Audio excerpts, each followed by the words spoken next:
Hello दोस्तों, good evening. स्वागत है आप सबका शिवकृपा क्लासेज पर। दोस्तों, इस वीडियो में हम लोग आरपीएफ कांस्टेबल एग्जाम 2024-25 के आंसर में पूछा सकने वाले most important static GK, GS, miscellaneous और करंट अफेयर्स के प्रश्नों को सॉल्व करेंगे। दोस्तों, आपके एग्जाम्स में स्टैटिक जीके, जीएस, मिसलेनियस और करंट अफेयर्स के जितने भी टॉपिक्स से क्वेश्चंस पूछे जाने हैं, उन सभी टॉपिक्स को कलेक्ट करके टू जेड एक एक क्वेश्चन व एक एक फैक्ट चुन चुन के डाला गया है। इसके अलावा आपके प्रीवियस एग्जाम्स के प्रश्नों को भी शामिल किया गया है। साथ में एक्स्ट्रा फैक्ट को पूरी तरह से कवर करने का प्रयास किया गया है। तो दोस्तों, आप लोग इन्हें कॉन्सेंट्रेट होकर सॉल्व करें। क्वेश्चंस कम सॉल्व होने पर पुनः प्रश्नों का रिवीजन करें, ताकि आरपीएफ कांस्टेबल एग्जाम 2024 में आप लोग स्टैटिक जीके, जीएस, मिसलेनियस और करंट अफेयर्स के टॉपिक से अच्छा स्कोर कर सकें। ध्यान रखें दोस्तों, आपके एग्जाम में आपका पूरा स्टैटिक जीके यानी कि हिस्ट्री, पॉलिटी, ज्योग्राफी, इकोनॉमिक्स, पूरा आपका मिसलेनियस यानी विविध वाला चैप्टर, पूरा आपका जीएस यानी कि जनरल साइंस और करंट अफेयर्स, इन सभी टॉपिक्स का अच्छा खासा वेटेज है। पूरे 50 क्वेश्चंस आपके इन सभी टॉपिक से पूछे जाएंगे। तो चलिए दोस्तों, ज़्यादा समय न लेते हुए हम लोग इन सभी मोस्ट इम्पॉर्टेंट प्रश्नों को सॉल्व करना शुरू करते हैं। दोस्तों, क्वेश्चंस को स्टार्ट करेंगे हम लोग जीके के टॉपिक से। पहला क्वेश्चन है हमारा, संविधान के किस संशोधन द्वारा पंथ निरपेक्ष शब्द को भारतीय संविधान की प्रस्तावना में जोड़ा गया? करेक्ट आंसर होगा वो 42वां संविधान संशोधन था, जो कि 1976 में किया गया था। जीके का पहला क्वेश्चन दोस्तों हमारा किस टॉपिक से लग गया है? भारतीय संविधान संशोधन को लेकर आया हुआ है। साथ में दोस्तों भारतीय संविधान की प्रस्तावना व 42वें संविधान संशोधन की बात हुई है। यानी कि जो सीट हमारे सामने लगाई गई है, बहुत सारे क्वेश्चंस, बहुत सारे फैक्ट को पूरी तरह से कंप्लीट करके लगाई गई है। अगर इस सीट को आप लोग अच्छे से प्रिपेयर करके चलते हैं, तो आप अपने एग्जाम्स के लिए बहुत सारे क्वेश्चंस, बहुत सारे फैक्ट व कंटेंट से पूरी तरह से क्लियर रहेंगे। तो चलिए दोस्तों, इस सुपर टॉपिक्स को हम लोग पूरी तरह से कंप्लीट करना शुरू करते हैं। क्वेश्चन था हमारा, संविधान के किस संशोधन द्वारा पंथ निरपेक्ष शब्द को भारतीय संविधान की प्रस्तावना में जोड़ा गया? करेक्ट आंसर होगा वो 42वां संविधान संशोधन था, जो कि 1976 में किया गया था। अब चलिए दोस्तों, इस सीट को थोड़ा सा अपने सामने करते हैं। देखिएगा, इंपॉर्टेंट पॉइंट्स के जरिए इस टॉपिक को ए टू जेड पूरी तरह से कंप्लीट किया गया है। पहला पॉइंट है आपका, पंथ निरपेक्ष शब्द 42वें संविधान संशोधन अधिनियम 1976 के द्वारा प्रस्तावना में जोड़ा गया, जो कि हमारा आंसर है।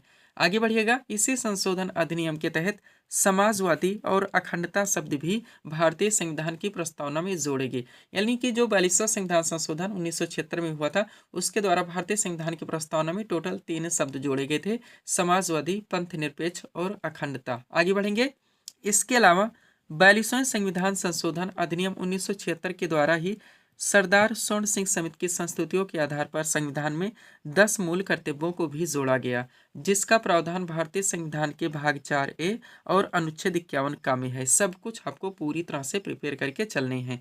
आगे बढ़िएगा, पॉइंट है आपका, 86वें संविधान संशोधन 2002 के द्वारा एक मूल कर्तव्य बढ़ा दिया गया। तब से वर्तमान में टोटल मूल कर्तव्यों की संख्या 11 है। नेक्स्ट, 42वें संविधान संशोधन अधिनियम 1976 के द्वारा संविधान में कई बदलाव होने के कारण इसे मिनी संविधान या लघु संविधान या संविधान का मैग्ना कार्टा भी कहा जाता है। नेक्स्ट, भारतीय संविधान में वर्णित मूल अधिकार यूएसए के संविधान से व मूल कर्तव्य रूस यानी कि पूर्व सोवियत संघ के संविधान से ले गए। एक एक कंटेंट को पूरी तरह से आपको प्रिपेयर करके चलने हैं। यही कारण है दोस्तों, हम अपने वीडियोस में ऑप्शन यानी कि विकल्प नहीं लगाते, क्योंकि विकल्प से सारी चीज़ें आपकी कभी क्लियर नहीं हो सकती, केवल कन्फ्यूज़न क्रिएट होगा और टाइम टेकिंग होगा। हम आपको बताना चाहेंगे दोस्तों, आपके एग्जाम्स में जो पूरे 50 क्वेश्चंस का वेटेज है, आपके पूरे पाठ्यक्रम को प्रिपेयर करके 30 पीडीएफ में इनको पूरी तरह से कंप्लीट कर लिया गया है। ये पीडीएफ अभ्यर्थियों को दिए जा रहे हैं। ध्यान रखें दोस्तों, हमारे द्वारा जो भी टॉपिक्स जहाँ पे उठाए जाते हैं, उनको वहीं पे हर ट्रेंड से A to Z पूरी तरह से कंप्लीट कर दिया जाता है। इसके लिए मुझे कितने भी बुक्स से मटेरियल का कलेक्शन क्यों ना करना पड़े। अब दोस्तों, आपके क्वेश्चन का जो मेन पॉइंट था, भारतीय संविधान के महत्वपूर्ण संशोधन, तो जितने भी इंपॉर्टेंट अमेंडमेंट हुए हैं, सबको आप लोग क्रम से पूरी तरह से कंप्लीट करेंगे। देखिएगा, नोट है हमारा, भारतीय संविधान के महत्वपूर्ण संशोधन। चलिए स्टार्ट करते हैं हम लोग। बात की जाए पहला संशोधन की दोस्तों, जो कि 1951 में किया गया। ध्यान रखें, इस संशोधन के द्वारा 9 अनुसूची को संविधान में शामिल किया गया। नेक्स्ट, 21वां संशोधन देखेंगे, जो कि 1967 में किया गया।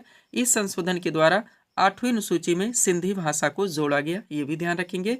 नेक्स्ट, 24वां संशोधन देखिए जो कि 1971 में किया गया। इस संशोधन के द्वारा संसद को मौलिक अधिकारों सहित संविधान के किसी भी भाग में संशोधन का अधिकार दिया गया। ध्यान रखेंगे, एक एक क्वेश्चन, एक एक फैक्ट, एक एक कंटेंट दोस्तों आपको पूरी तरह से प्रिपेयर करके चलने हैं। आप जानते हैं दोस्तों आपके इस एग्जाम्स में सीटें कितनी हैं और कंपटीटर कितने हैं, तो आपको सर्वश्रेष्ठ दोस्तों प्रिपरेशन की आवश्यकता है। वो हर टॉपिक्स दोस्तों आपको पूरी तरह से कंप्लीट करने हैं जहां जहां से आपके एग्जाम्स में क्वेश्चंस बनने हैं। आगे बढ़िएगा दोस्तों, 44वां संशोधन देखिए जो कि 1978 में हुआ।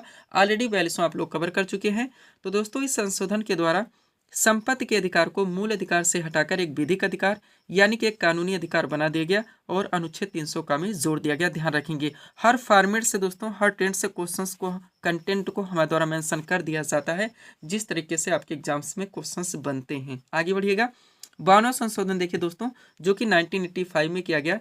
इस संशोधन के द्वारा संविधान में 10वीं अनुसूची जोड़ी गई। ध्यान रखेंगे, तो पहला संशोधन जो कि 1951 में हुआ था उसके द्वारा 9वीं अनुसूची जोड़ी गई थी और 10वीं अनुसूची दोस्तों 52वें संशोधन 1985 के द्वारा जोड़ी गई थी। मूल संविधान में टोटल 8 अनुसूचियां थी, ये भी आप लोग ध्यान रखेंगे।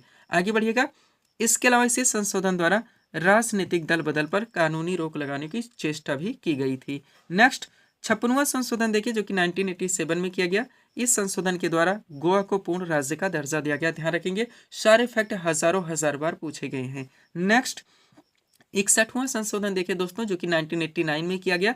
इस संशोधन के द्वारा मताधिकार के लिए न्यूनतम आयु 21 वर्ष से घटाकर 18 वर्ष कर दी गई। नेक्स्ट, 65वां संशोधन देखिए जो कि 1990 में किया गया। इसके द्वारा अनुसूचित जाति एवं जनजाति आयोग के गठन की व्यवस्था की गई। 69वां संशोधन देखिए जो कि 1991 में किया गया। इस संशोधन के द्वारा दिल्ली का नाम राष्ट्रीय राजधानी राज्य क्षेत्र दिल्ली किया गया। पूरी तरह से हर फैक्ट को आपको प्रिपेयर रखने हैं। आगे बढ़ेंगे दोस्तों, 73वां संशोधन देखिए जो कि 1992 में किया गया और ये भी आप लोग दोस्तों पूरी तरह से कंप्लीट रखेंगे कि 42वां कब हुआ था 1976 में, 44वां कब हुआ था 1978 में, 73वां कब हुआ था 1992 में और 86वां कब हुआ था 2002 में। ये सारी चीज़ें दोस्तों अलग अलग ट्रेंड से कंटिन्यू आपके एग्जाम्स में पूछी जाती हैं। तो 73वां संशोधन जो कि 1992 में हुआ था, इस संशोधन द्वारा भारत में पंचायती राज व्यवस्था को संवैधानिक बनाया गया और इसे लागू किया गया। 86वां संशोधन देखिए जो कि 2002 में किया गया।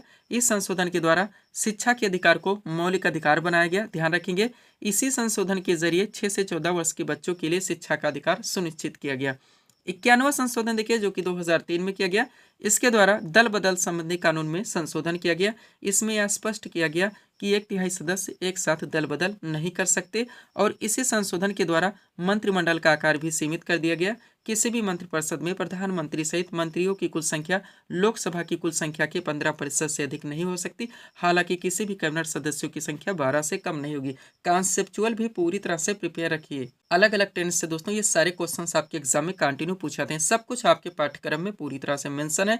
सारे क्लासेस के वीडियोस के पीडीएफ भी हमारे द्वारा अभ्यर्थियों को दिए जा रहे हैं। 52वां संशोधन देखिए दोस्तों जो कि 2003 में किया गया।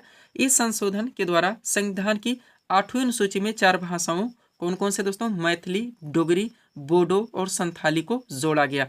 तो कौन सी दोस्तों भारतीय संविधान की अनुसूची में भाषाओं का प्रावधान है, तो 8वीं अनुसूची है। ये भी आप लोग साथ में कंप्लीट रखेंगे। आगे बढ़िएगा, 101वां संशोधन देखिए दोस्तों जो कि 2016 में हुआ। इसको हम लोग करंट से रिलेट करेंगे पूरी तरह से। तो दोस्तों संविधान के 101वें संशोधन अधिनियम के द्वारा वस्तु एवं सेवा कर यानी कि GST, goods and services tax को लागू करके अप्रत्यक्ष कर प्रणाली के सरलीकरण की व्यवस्था हासिल की गई। तो जीएसटी कैसा टैक्स है दोस्तों, इनडायरेक्ट टैक्स है यानी कि अप्रत्यक्ष कर है। आगे बढ़ेंगे, जीएसटी ने वस्तुओं और सेवाओं पर विभिन्न करों को एक कर में समेकित कर दिया जिससे आपूर्ति श्रृंखला में कराधान सरल हो गया। 102वां संशोधन देखिए जो कि 2018 में किया गया। इसके द्वारा राष्ट्रीय पिछड़ा वर्ग आयोग को संवैधानिक दर्जा प्रदान किया गया। 105वां संशोधन देखिए जो कि 2021 में हुआ।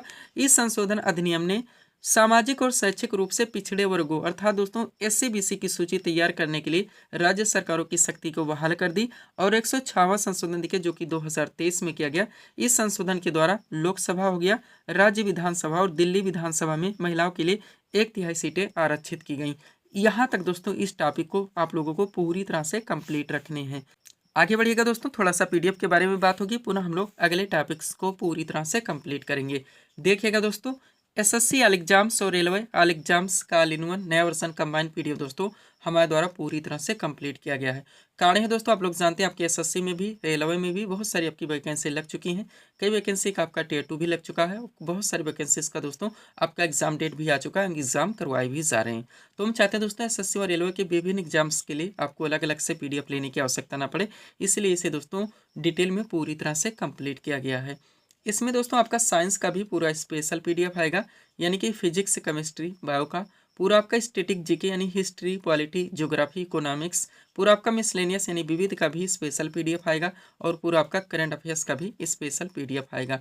वैकेंसीज की बात की जाए तो बहुत सही लगे दोस्तों। आप लोग जानते हैं एसएससी सीजीएल टियर 1 आपका समाप्त हो चुका है, टियर 2 होने जा रहा है। एसएससी एमटीएस 2025 आ रहा है, जीडी आपकी लग ही चुकी है। आरपीएफ कांस्टेबल एग्जाम 2024 होने जा रहा है। एलपी है, टेक्नीशियन है, एनटीपीसी है, ग्रुप डी है। इनमें से किसी भी वैकेंसीज में अच्छी फाइट के लिए आप इस पीडीएफ को परचेज कर सकते हैं। मात्र 100 रुपीज़ इसकी पेड फीस रखी गई है। व्हाट्सअप नंबर आप लोगों के सामने, जहां पर आप जुड़कर पीडीएफ ले सकते हैं। बढ़ेंगे दोस्तों हम लोग अगले टॉपिक्स की ओर। अगला क्वेश्चन दोस्तों आपके सामने है, देखेंगे किस टॉपिक से रखा गया है। क्वेश्चन है हमारा, भारतीय संविधान सभा की प्रथम बैठक कब हुई थी? करेक्ट आंसर होगा 9 दिसंबर 1946 ईस्वी में। जीके का अगला क्वेश्चन दोस्तों आपका किस टॉपिक से लग गया है? भारतीय संविधान सभा की प्रथम बैठक को लेकर आयो। तो आप लोग जानते हैं दोस्तों भारतीय संविधान सभा की विभिन्न बैठकें, इनके विभिन्न अधिवेशन, विभिन्न समितियों का निर्माण व संविधान सभा का निर्माण, यानी कि बहुत सारे क्वेश्चंस, बहुत सारे फैक्ट इस टॉपिक से निकलते हैं जो कि आपके एग्जाम में कंटिन्यू पूछे जाते हैं। तो सब कुछ पूरी तरह से कंप्लीट करके सीट आपके सामने लगा दी गई है। अगर इस सीट को आप लोग अच्छे से प्रिपेयर करके चलते हैं तो इस टॉपिक से रिलेटेड कोई भी क्वेश्चंस आपके एग्जाम में किसी भी फॉर्मेट में किसी भी टेंस से पूछे जाते हैं, ना क्वेश्चन आपसे मिस होंगे और ना एग्जाम में आपको तुक्का लगाना पड़ेगा। तो चलिए दोस्तों इस मोस्ट इंपॉर्टेंट टॉपिक्स को हम लोग पूरी तरह से कंप्लीट करना शुरू करते हैं। वो हर टॉपिक्स दोस्तों आपके पाठ्यक्रम को पूरी तरह से प्रिपेयर करके आपके पीडीएफ में कंप्लीट कर दिए गए हैं, जहां जहां से आपके एग्जाम्स में क्वेश्चंस बनने हैं। तो चलिए शुरू करते हैं हम लोग। क्वेश्चन था हमारा, भारतीय संविधान सभा की प्रथम बैठक कब हुई थी? करेक्ट आंसर होगा 9 दिसंबर 1946 ईस्वी में।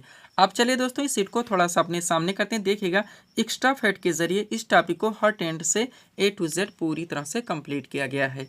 पहला पॉइंट है हमारा, कैबिनेट मिशन की संस्तुतियों के आधार पर भारतीय संविधान के निर्माण के लिए संविधान सभा का गठन जुलाई 1946 ईस्वी में किया गया। नेक्स्ट, संविधान सभा का प्रथम अधिवेशन 9 दिसंबर 1946 ईस्वी को संसद भवन के केंद्रीय कक्ष में प्रारंभ हुआ। डॉक्टर सच्चिदानंद सिन्हा को सर्वसम्मति से अस्थायी अध्यक्ष चुना गया। दोस्तों ध्यान रखें, जहां पे हम डेट मेंशन करते हैं आप ऑलरेडी प्रिपेयर रहिए। क्वेश्चन कंटिन्यू बनते हैं दोस्तों, इसलिए हमारे द्वारा मेंशन कर दिया जाता है।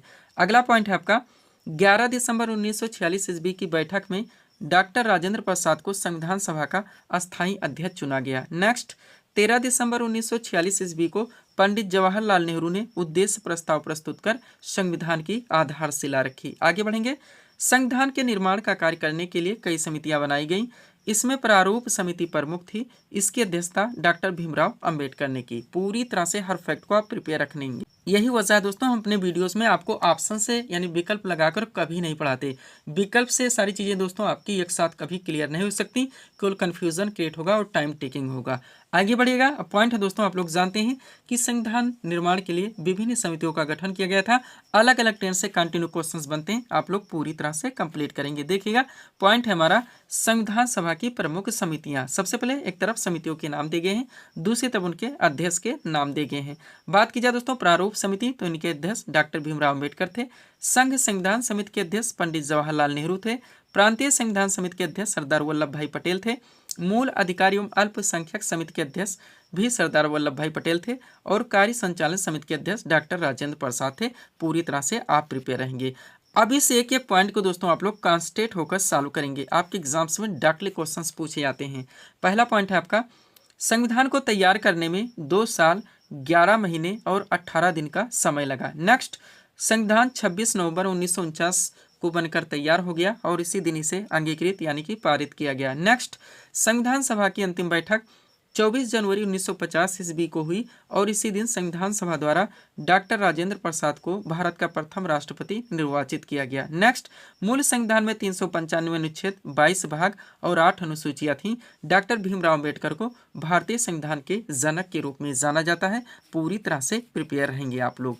आगे बढ़िएगा दोस्तों। अब यहीं पे दोस्तों एक इंपॉर्टेंट नोट को भी हम आपको पूरी तरह से कंप्लीट करवाना चाहते हैं। सब कुछ आपके पाठ्यक्रम में पूरी तरह से मेंशन है, क्वेश्चंस आपके एग्जाम में यहाँ से भी बन सकते हैं। देखिएगा दोस्तों, मोस्ट इंपॉर्टेंट नोट है हमारा पहला पॉइंट, संविधान सभा ने राष्ट्र ध्वज यानी कि तिरंगा का प्रारूप 22 जुलाई 1947 ईस्वी को अपनाया। आगे बढ़ेंगे, सेकेंड पॉइंट है आपका, रविन्द्रनाथ टैगोर द्वारा रचित जनगण मन को भारत के राष्ट्रगान के रूप में स्वीकार किया गया। राष्ट्रगान को 24 जनवरी 1950 ईस्वी को संविधान सभा द्वारा अंगीकृत किया गया। नेक्स्ट, बंकिम चंद्र चटर्जी द्वारा रचित वंदे मातरम को भारत के राष्ट्रगीत के रूप में 24 जनवरी 1950 ईस्वी को अपनाया गया। 26 जनवरी 1950 ईस्वी को संविधान सभा ने सारनाथ स्थित अशोक स्तंभ के शीर्ष की अनुकृति को राष्ट्रीय चिन्ह के रूप में स्वीकार किया और भारत ने सरकारी उद्देश्य के लिए 22 मार्च 1957 ईस्वी को राष्ट्रीय पंचांग को अपनाया। भारतीय राष्ट्रीय पंचांग शक संवत पर आधारित है। पूरी तरह से आपको कंप्लीट करके चलने हैं। पीडीएफ के लिए दोस्तों ये हमारा व्हाट्सअप नंबर लगा हुआ है। बढ़ेंगे दोस्तों हम लोग अगले टॉपिक्स की ओर। अगला क्वेश्चन दोस्तों आपके सामने है, देखेंगे किस टॉपिक से रखा गया है। क्वेश्चन है हमारा, गुलाम वंश की स्थापना किसने की थी? करेक्ट आंसर होगा कुतुबुद्दीन ऐबक ने। जीके का अगला क्वेश्चन दोस्तों आपका किस टॉपिक से लग गया है?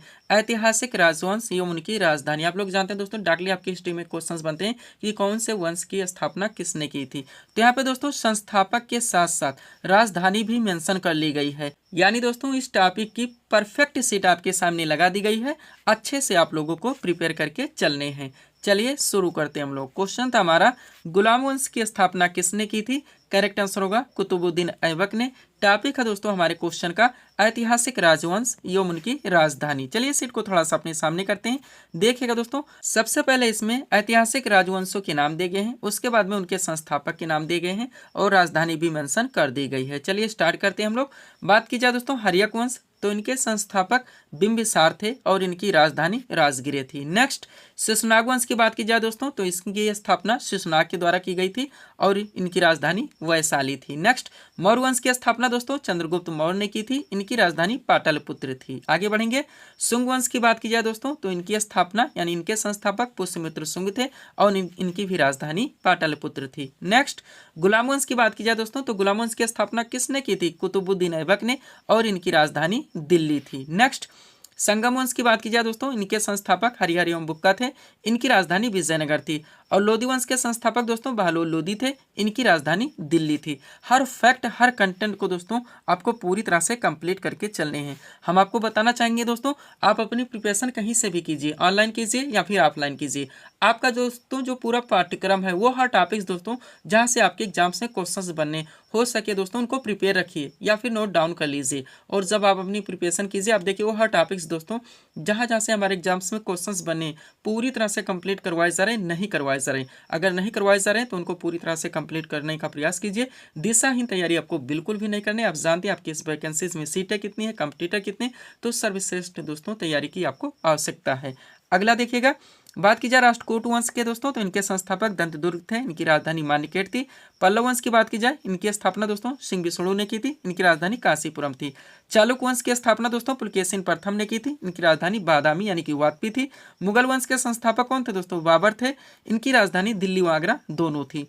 तुगलक वंश के संस्थापक गयासुद्दीन तुगलक थे, इनकी राजधानी दिल्ली थी। खिलजी वंश के संस्थापक जलालुद्दीन खिलजी थे, इनकी भी राजधानी दिल्ली थी। लोधी वंश के संस्थापक बहलोल लोधी थे, इनकी भी राजधानी दिल्ली थी। नेक्स्ट, वर्धन वंश की बात की जाए दोस्तों, इनके संस्थापक पुष्यभेती थे और इनकी राजधानी थानेश्वर व कन्नौज दोनों थी। पूरी तरह से आप प्रिपेयर रहेंगे। आगे बढ़िएगा, अगला आपका क्या दोस्तों? गुर्जर प्रतिहार वंश मोस्ट इंपॉर्टेंट, जिनके संस्थापक नागभट्ट प्रथम थे, इनकी राजधानी कन्नौज थी। चौहान वंश के संस्थापक वासुदेव थे, इनकी राजधानी अजमेर थी। नंद वंश के संस्थापक महापद्मनंद थे, इनकी राजधानी पाटलिपुत्र थी। और सातवाहन वंश के संस्थापक सिमुक्त थे, इनकी राजधानी प्रतिष्ठान थी। इस टॉपिक को आप लोगों को यहाँ तक पूरी तरह से कंप्लीट रखने हैं।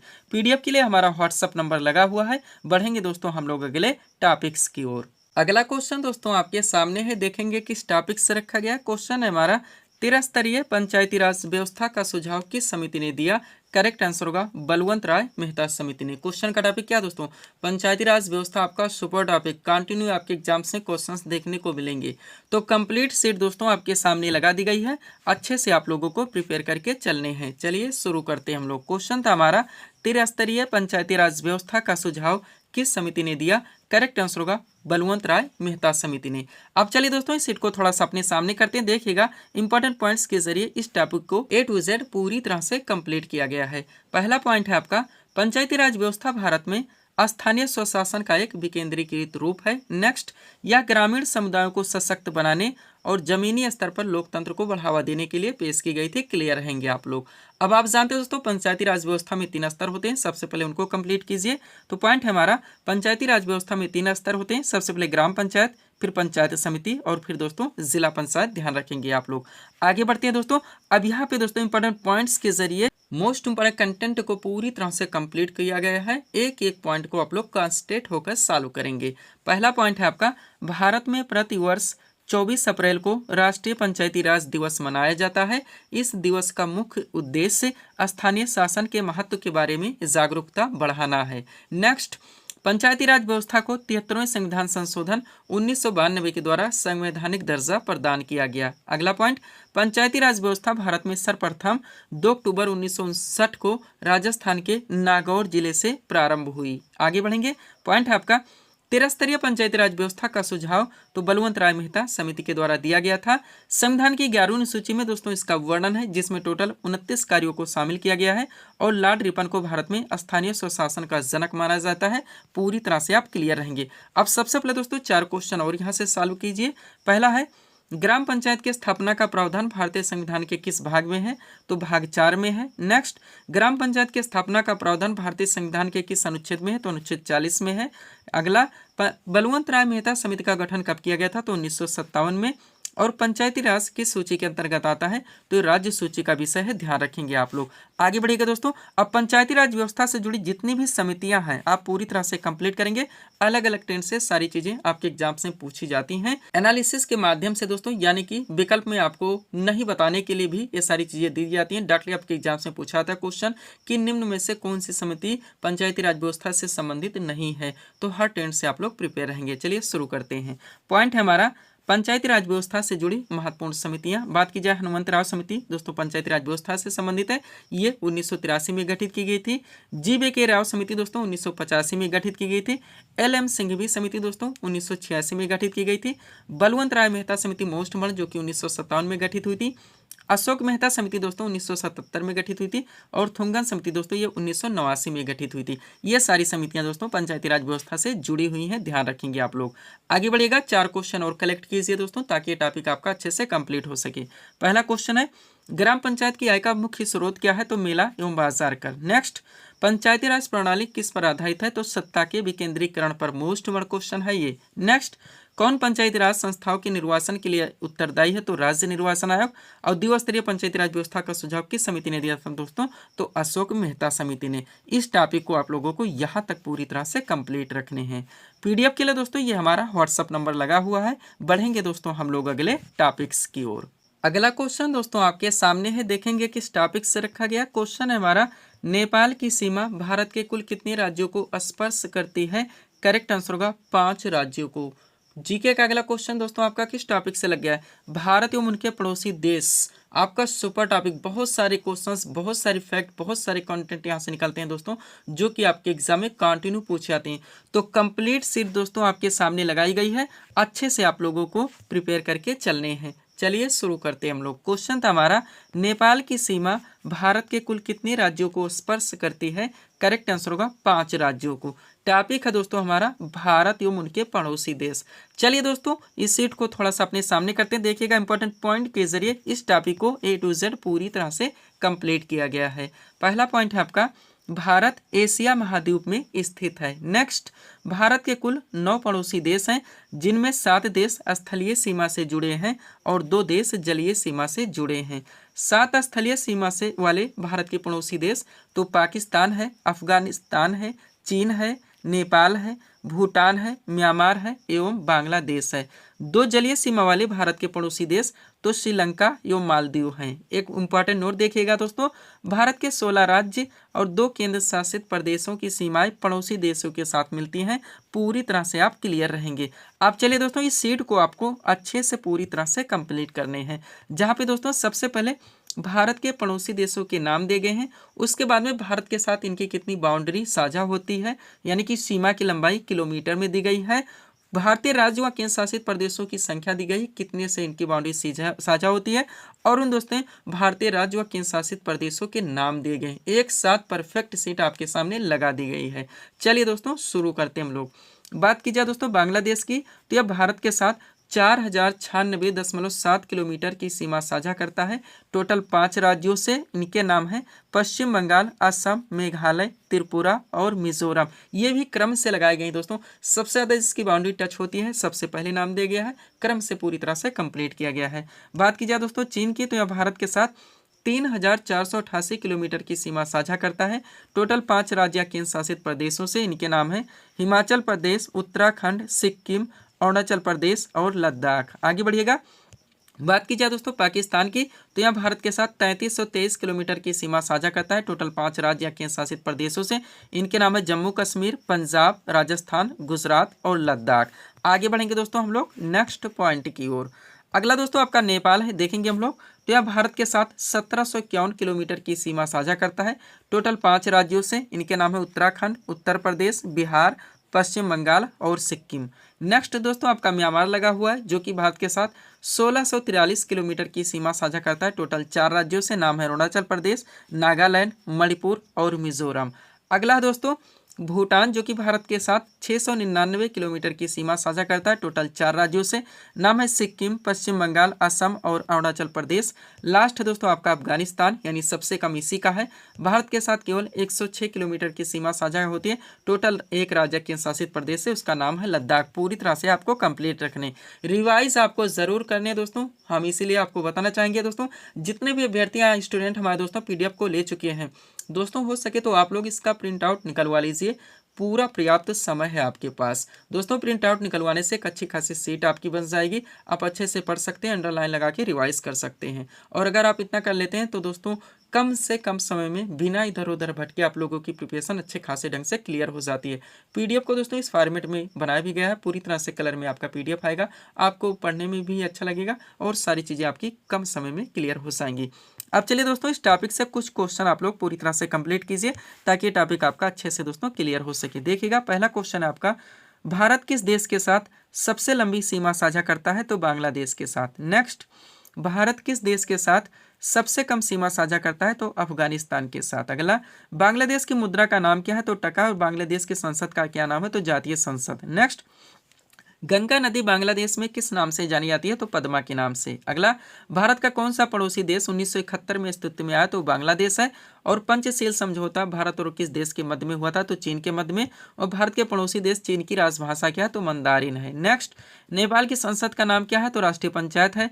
भारत और नेपाल के बीच कौन सी नदी सीमा बनाती है? काली नदी है। अफगानिस्तान की संसद का नाम क्या है? शोरा है। और म्यांमार की नई राजधानी क्या है? तो नेपिडा है। इस टॉपिक को यहाँ तक आप लोगों को कंप्लीट रख के चलने हैं। पीडीएफ के लिए दोस्तों ये हमारा व्हाट्सअप नंबर लगा हुआ है। बढ़ेंगे दोस्तों हम लोग अगले टॉपिक्स की ओर। अगला क्वेश्चन दोस्तों आपके सामने है, देखेंगे किस टॉपिक से रखा गया। क्वेश्चन है हमारा, टिक्का रोग किस फसल से संबंधित है? करेक्ट आंसर होगा मूंगफली से। क्वेश्चन का टॉपिक क्या दोस्तों, जनरल साइंस में जो आपका सबसे बेटेस्ट का टॉपिक है आपका बायो का टॉपिक, वहां से दोस्तों आपका क्वेश्चन लगाया गया है। और बायो के मोस्ट दोस्तों क्वेश्चंस को कलेक्ट करके एक सीट आपके सामने लगाई गई है। एक एक क्वेश्चन आपके एग्जाम के लिए पूरी तरह से सुपर हो सकते हैं। हर क्वेश्चन को आप लोगों को अच्छे से कंप्लीट करके चलने हैं। चलिए शुरू करते हैं हम लोग। क्वेश्चन था हमारा, टिक्का रोग किस फसल से संबंधित है? करेक्ट आंसर होगा मूंगफली से। अब चलिए दोस्तों इस सीट को थोड़ा सा अपने सामने करते देखिएगा। इंपॉर्टेंट क्वेश्चंस का कलेक्शन है हमारा, कंसंट्रेट होकर आप लोगों को सॉल्व करने हैं। पहला क्वेश्चन है आपका, पसीने वाली ग्रंथियां मानव शरीर के किस अंग में मौजूद होती हैं? तो यकृत में। नेक्स्ट, मानव शरीर में नमक की मात्रा कितनी होती है? तो 0.4%। नेक्स्ट, रक्तहीन सर्जरी किसके माध्यम से की जाती है? तो लेजर के माध्यम से। और जैव प्रौद्योगिकी यानी कि बायोटेक्नोलॉजी का तात्पर्य क्या है? तो औद्योगिक प्रक्रियाओं में सजीवों का उपयोग। नेक्स्ट, किसने सर्वप्रथम पेसमेकर का आविष्कार किया था? क्रिश्चियन बर्नार्ड ने। पोलियो का पहला प्रभावी टीका किसने बनाया था? जोनासी साल्क ने। खारे पानी में पैदा होने वाले पौधे कहलाते तो हेलोफाइट। और दुनिया का पहला मानव हृदय प्रत्यारोपण किसने किया था? क्रिश्चियन बर्नार्ड ने। नेक्स्ट, पाचन के अंत में जारी ऊर्जा का रूप कौन सा होता है? तो रासायनिक ऊर्जा। दूध से दही बनाने का काम कौन करता है? जीवाणु। पेड़ की आयु का निर्धारण होता है वार्षिक गोले की संख्या से। और कोशिका का ऊर्जागिरी किसे कहा जाता है? तो माइटोकॉन्ड्रिया को ध्यान रखेंगे आप लोग। आगे बढ़ते हैं दोस्तों अगले क्वेश्चन की ओर। अगला क्वेश्चन है आपका, कोशिका में प्रोटीन का निर्माण का सक्रिय स्थल क्या दोस्तों, तो राइबोसोम है। नेक्स्ट, कोशिका की आत्महत्या की थैली कहलाता है वो लाइसोसोम है। नेक्स्ट, कोशिका में पाया जाने वाला आनुवंशिक पदार्थ है तो डीएनए है, और डीएनए का द्विकुंडल प्रारूप किसने दिया था, तो वाटसन एवं क्रिक ने। नेक्स्ट, मनुष्य में किस क्रोमोसोम के मिलने से पुत्र का जन्म होता है, तो पुरुष का Y और स्त्री का X। नेक्स्ट, जीन का सर्वप्रथम कृत्रिम संश्लेषण किसने किया था, हरगोविंद खुराना ने। उत्परिवर्तन के सिद्धांत के प्रतिपादक है तो ह्यूगो डी व्रीज, और प्राकृतिक चयन का सिद्धांत किसने दिया था, चार्ल्स डार्विन ने। नेक्स्ट, डीएनए का प्रमुख कार्य क्या है, अनुवंशिक क्रियाओं का संचालन करना। हीमोफीलिया रोग से ग्रसित व्यक्ति में डेड डैश कर दिया गया है, क्या होता है, तो खून का बहना बंद नहीं होता है। डाल्फिन किस वर्ग का उदाहरण है, तो स्तनधारी। और रक्त किस प्रकार का ऊतक है, तो रक्त एक तरल है, संयोजी ऊतक है, ध्यान रखेंगे आप लोग। आगे बढ़ते हैं दोस्तों हम लोग अगले क्वेश्चन की ओर। क्या है, आलू में मोज़ेक रोग यानी कि मोज़ेक डिसीज का कारक तत्व है तो विषाणु है। नेक्स्ट, वृक्ष की छालों पर उगने वाले कवक कहलाते हैं तो कार्टिकोल्स। नेक्स्ट, गोबर पर उगने वाले कवक कहलाते हैं कोप्रोफिलस। लाइकेन सूचक होते हैं वायु प्रदूषण के। खाद्य ऊर्जा को हम किस इकाई में माप सकते हैं, कैलोरी में। दूरबीन का आविष्कार गैलीलियो ने किया था। मानव शरीर में पाचन क्रिया कहाँ से प्रारंभ होती है, तो मुख से। पेसमेकर का संबंध किससे, हृदय से, और पेसमेकर का कार्य क्या है, दिल की धड़कन प्रारंभ करना। रक्त का शुद्धिकरण कहाँ पर होता है, किडनी में होता है। मानव शरीर में खून के शुद्धिकरण की प्रक्रिया को क्या कहते हैं, तो डायलिसिस कहा जाता है। पाचन क्रिया में प्रोटीन किस पदार्थ में बदल जाते हैं, अमीनो अम्ल में। पित्त किसके द्वारा पैदा किया जाता है, यकृत के द्वारा। और शरीर में हीमोग्लोबिन का कार्य क्या है, तो ऑक्सीजन का परिवहन करना यानी कि ऑक्सीजन ले जाना, ध्यान रखेंगे आप लोग। आगे बढ़ते हैं, अगला क्वेश्चन है आपका, लाल रक्त कणिका यानी आरबीसी कहाँ उत्पन्न होते हैं, अस्थि मज्जा में। मानव शरीर की किस ग्रंथि को मास्टर ग्रंथि कहा जाता है, तो पीयूष ग्रंथि है। वृद्धावस्था में मनुष्य की हड्डियां क्यों कमजोर हो जाती है, कैल्शियम की कमी से। पालक के पत्तों में किसकी मात्रा सबसे अधिक होती है, तो आयरन की। और हाइड्रोफोबिया रोग उत्पन्न होता है विषाणु द्वारा। आलू में मोज़ेक रोग का कारक तत्व है विषाणु। फाइकोलॉजी में किसका अध्ययन किया था है, शैवाल का। फूलों के संवर्धन के विज्ञान को फ्लोरिकल्चर कहा जाता है। डेंड्रोलॉजी में किसका अध्ययन किया था, तो झाड़ियों का अध्ययन। पोडोलॉजी में किसका अध्ययन किया था, तो भूमि का। नेक्स्ट, नाशपाती यानी पेड़ का कौन सा भाग खाया था, गूदेदार पुष्पासन। किस पौधे में बीज होता है लेकिन फल नहीं, तो साइकस है। मानव शरीर की सबसे बड़ी और मजबूत हड्डी कौन सी है, तो फीमर है। प्रकाश संश्लेषण के लिए आवश्यक गैस तो कार्बन डाइऑक्साइड है, ध्यान रखेंगे आप लोग। बढ़ते हैं हम लोग अगले क्वेश्चन की ओर। क्वेश्चन दोस्तों आपका क्या है, सूर्य के प्रकाश से कौन सा विटामिन प्राप्त होता है, तो विटामिन डी है। नेक्स्ट, अदरक का कौन सा हिस्सा खाया जाता है, वो तना है। दौड़ लगाते समय मनुष्य के रक्तचाप पर क्या प्रभाव पड़ता है, तो रक्तचाप बढ़ जाता है। संपूर्ण जेनेटिक कोड का पता किसने लगाया, हरगोविंद खुराना ने। डीएनए का डबल हेलिक्स मॉडल किसने दिया, तो वाटसन ने दिया। नेक्स्ट, तारपीन का तेल प्राप्त किया था चीड़ से। टिक्का रोग किस फसल से संबंधित है, तो मूंगफली से। धान में खैरा रोग किसके कारण होता है, तो जस्ता की कमी के कारण। और लार किसके पाचन में सहायक होती है, तो स्टार्च के। यहाँ तक इसको आप लोग पूरी तरह से कंप्लीट रखेंगे। तो दोस्तों यहीं पे हम इस वीडियो को विराम देना चाहेंगे, और भी टॉपिक सेट करते हैं तो आपका वीडियो लंबा खिंच जाएगा। तो मिलते हैं दोस्तों हम अपने अगले वीडियोज़ में। Thanks for watching.